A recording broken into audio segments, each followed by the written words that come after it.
morning and welcome to Weekly Insights with John Plassard.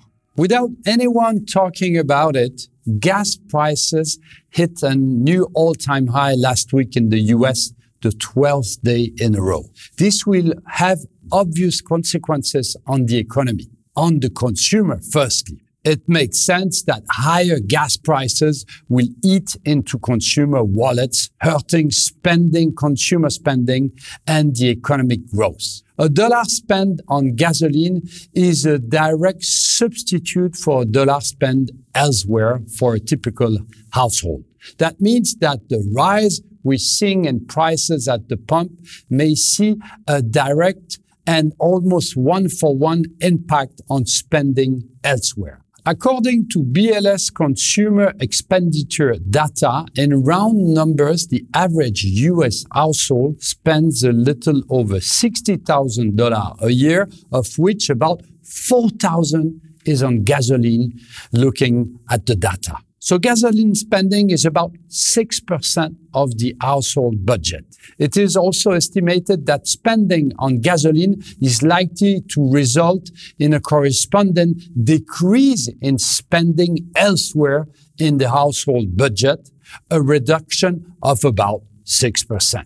That's a pretty big change. Of course, the run-up in prices has been swift and oil prices remain volatile. So ultimately, the impact will depend on how gasoline prices trend over the coming months. For companies, the situation is just as painful. Higher prices at the pump not only means less money in the pocket of consumers, but also higher costs for companies, some or all of which will then be passed on to the consumers. Target is one of the companies grappling with higher costs. Shares of the store chain created 25% last week, the worst single day since 1987, following Target's earning results, during which it warned about inflationary pressure. The company did not anticipate that transportation and freight costs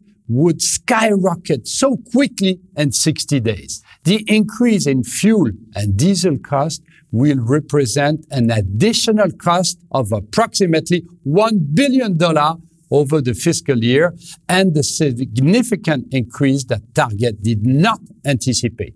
For Walmart, fuel was more than $160 million above its U.S. forecast in the quarter.